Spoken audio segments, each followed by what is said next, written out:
Dando prosseguimento, agora a gente vai falar sobre os tipos, as classes Warper.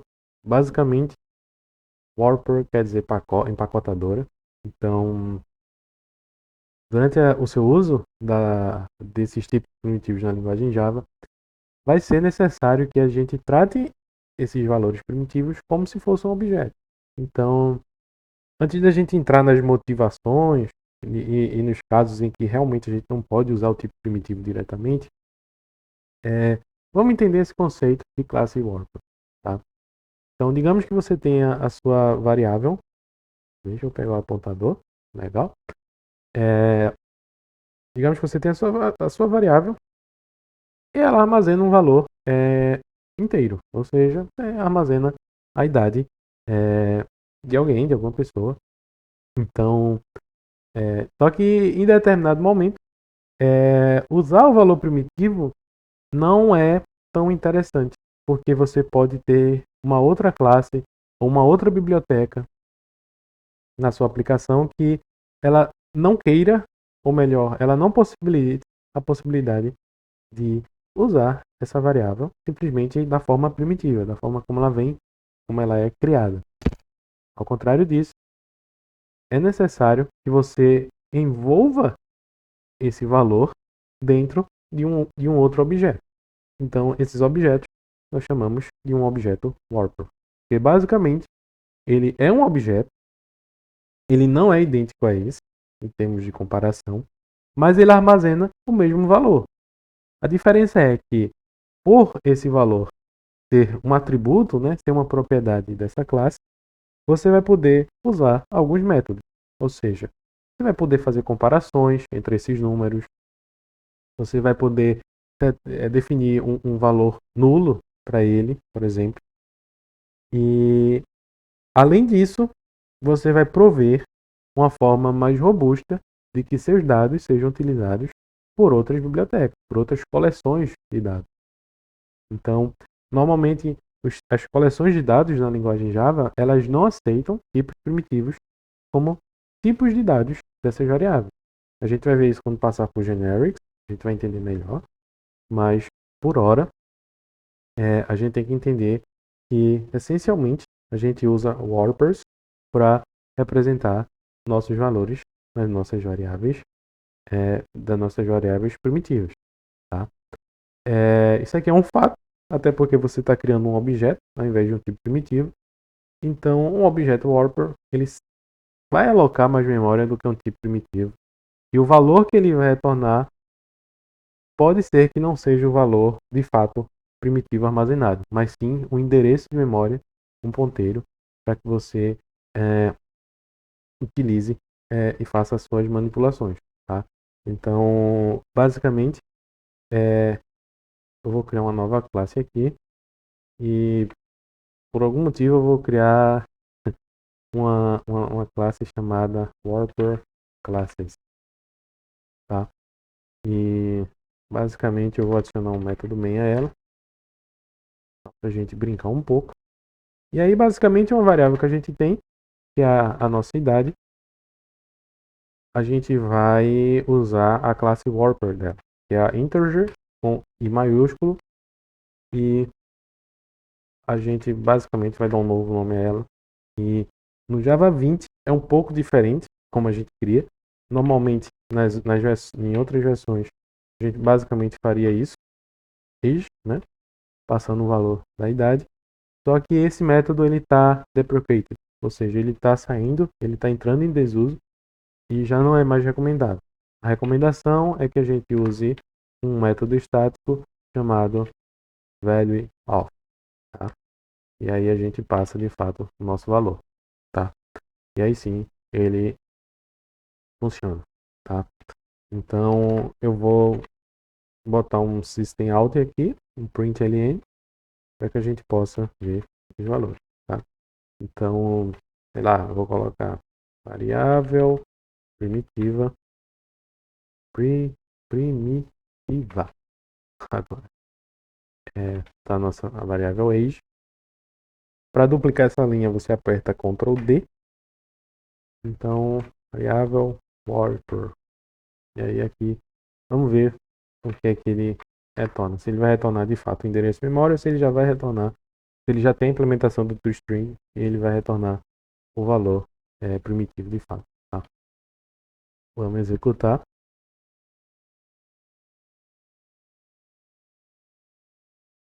E, de fato, já existe um método toString que é capaz de retornar o nosso valor primitivo. Tá? Mas aqui entra o grande tchan da coisa, que é o quê? Quando a gente entra na nossa variável age, a gente digita age, ponto. Perceba que o IntelliSense, o IntelliJ, ele não retorna nenhuma possibilidade. Basicamente, ele traz algum for, algum println, mas ele não diz assim, olha, você tem, nesse cara tem um método XYZ. Então, ok, né? Então, não podemos fazer muita coisa com esses tipos. Mas quando a gente entra no nosso Warper, um leque de possibilidades se abre. Por quê? Age, Warper, a gente digita ponto. E aí, entra uma infinidade de métodos que provavelmente você não vai utilizar, mas eles estão aqui, tá? Então a gente pode fazer basicamente conversões, então a gente pode trazer esse número para string, para short, para long, para int, o valor inteiro dele, né? Se você quiser recuperar o valor bruto, propriamente dito, o seu valor primitivo, a gente tem o hashcode dele, que se trata de um objeto, a gente tem um valor dele, o valor float dele, e a grande sacada legal é que a gente tem um método chamado compareTo. Esse método a gente vai usar ele extensamente em nossas implementações de estrutura de dados, principalmente quando a gente quiser fazer busca sobre esses elementos. Tá? Então, por que a gente usa o compareTo ao invés do equals? O equals, basicamente, se a gente não tiver cuidado, o que é que vai acontecer? Eu vou entrar aqui na implementação base. O que é que ele vai fazer? Nesse caso, ele vai comparar o tipo primitivo da forma como a gente espera. Só que, nesse caso, a gente tem essa implementação do equals. Só que pode ser que, em outros casos, a gente não tenha implementação do equals. E o que é que vai acontecer? A gente, basicamente, quando fizer um ponto equals de um objeto, de uma classe, a gente vai estar comparando o endereço de memória.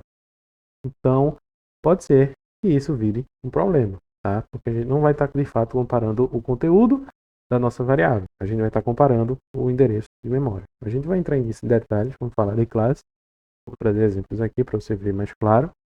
Mas, basicamente, a gente vai usar um método muito famoso, muito legal, que é o compareTo, tá? Então, basicamente, a gente pode comparar. Deixa eu duplicar aqui. Vou fazer aqui comparação entre inteiros. E aí a gente vai fazer, vou colocar essa linha lá, tá? Ponto e vírgula. E aí o que é que eu estou fazendo? Eu estou vendo se o meu age warper, se comparado ao valor 6, ele é true ou false, tá? Vamos comparar. Provavelmente vai dar false. Deu -1, por quê? O método compareTo, ele não retorna diretamente true ou false. O que é que ele retorna? Ele vai retornar -1 se o age warper for menor que 6, né? Se ele for menor que o objeto que ele está comparando, ele vai retornar 0. Melhor escrever isso como comentário, né? O que é que ele vai fazer? Ele vai retornar 0 se o age warper for igual a 5, né? Porque é o nosso valor. E ele vai retornar 1 se o age warper for maior que o nosso valor, tá? Então, por exemplo, vamos duplicar essas linhas. Eu vou colocar aqui os casos, né? Vamos fazer o caso que é menor, que o age warper é menor que o número comparado. Já está aqui. A gente vai fazer o caso que ele é 0, ou seja, o caso que ele é igual. E aqui a gente pode até passar o tipo warper diretamente. Então a gente vai fazer integer value of. E uma outra coisa legal é que você não necessariamente precisa passar um valor primitivo diretamente. Você pode, por exemplo, pegar ele a partir de uma string. Então imagine que você está fazendo um processamento sobre a string e você recebe alguns números. E esses números estão no formato de string ou de caractere. Então você pode fazer essa conversão e trazer esse número para inteiro propriamente dito, para que você aplique uma operação matemática e aí você siga em diante com o seu código, tá? Uma outra, então aqui ele vai dar igual e aqui ele vai dar, por exemplo, perdão, aqui eu vou colocar 4 porque ele tem que ser maior que o outro número. Então ele vai ser maior que 4, tá? Então basicamente a gente coloca um aqui só para a gente se guiar e vamos nessa. De fato aconteceu o que era esperado, então compare to está muito bem implementado, está funcionando como esperado, tá?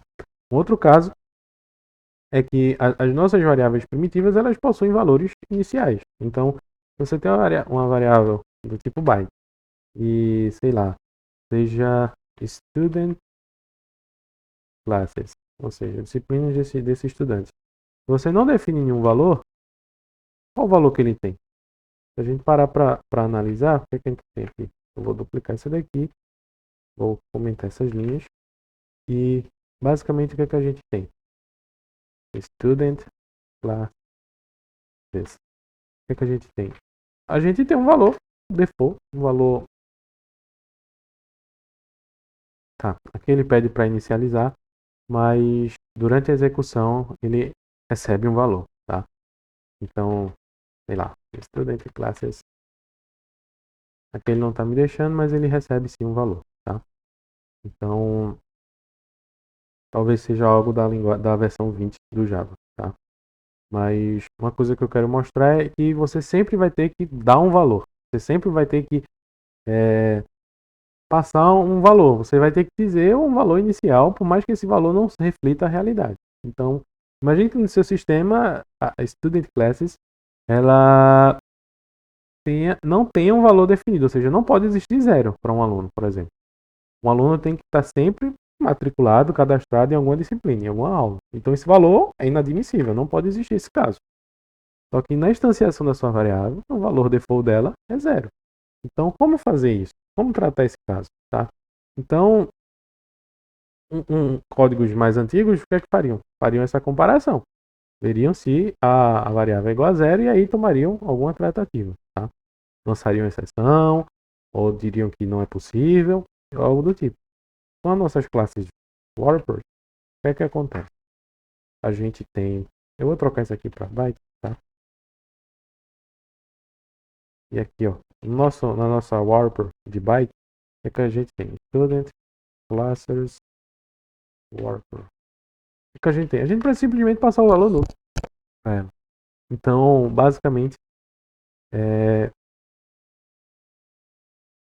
basicamente, isso simplifica muito em nossa vida, porque na nossa comparação a gente vê, olha, é nulo, tá, ok. Se for nulo, quer dizer que o aluno não tem nenhuma disciplina. Isso aqui pode ser que não faça muito sentido, porque é um exemplo simples, mas numa grande aplicação, uma aplicação no mundo real, talvez faça muito mais sentido e seja muito mais legível interpretar uma variável como nulo, tá? Então, muitos algoritmos eles preferem fazer essa verificação do que fazer a verificação se o valor primitivo tem um tipo default, se ele está usando o valor default ou não, tá? É muito mais simples aqui. Aqui você não está passando valor nenhum, não tem nenhum valor, então o seu algoritmo ele não pode prosseguir. À medida que ele tem algum valor, até mesmo se for zero, aí vai entrar em questão o design da sua aplicação, se você vai permitir que em algum momento seja criada essa variável com valor zero ou não, vai depender do seu caso. Mas aí você está blindando, você está protegendo a sua variável, tá? Então, depois você, em algum momento da sua aplicação, você simplesmente pode fazer byte.valueOf e aí você passa o valor da sua variável, tá? Então, executando, a gente tem o valor eu não substituir, então realmente a gente não veria um valor diferente, tá? Mas agora a gente com certeza vai ver, tá? Então tá aqui. Então, basicamente, o uso de classes Warper não se limita somente a isso, tá? Pode parecer muito simples, pode parecer que não faça nenhum sentido fazer isso, mas usando uma estrutura de dados da linguagem Java, por exemplo, eu não posso criar, por exemplo, sei lá, uma lista de, sei lá, uma lista de preços. Não se preocupe muito bem, não se preocupe muito como é que eu estou criando isso aqui, a gente vai explicar em detalhes, mas basicamente, usando as estruturas padrões da nossa linguagem, da linguagem Java, a gente não pode, esse cara, ele não aceita que você diga que é uma lista de tipos primitivos, ou seja, eu não posso salvar valores inteiros puramente, de forma bruta, nessa minha lista. Por uma série de motivos, dentre elas, o uso do compare to, a forma como é que ele vai usar para percorrer esses elementos, a forma como ele vai fazer a tratativa para ver se o valor é nulo ou se não é nulo. Então, basicamente, quando a gente trocar para um tipo Warper, ele vai parar de reclamar, vai pedir para importar e vai criar sem nenhum estresse, tá? Então, a gente sempre vai usar essas classes Warper e no final das contas, tipo, debaixo dos panos, elas estão representando números inteiros. Números, ou melhor, perdão, elas vão estar representando tipos primitivos. E a única diferença é que ela vai estar provendo alguns métodos para que a gente possa utilizá-los, tá? Então, com isso a gente encerra esse iniciozinho de tipos primitivos e eu vejo você na próxima aula.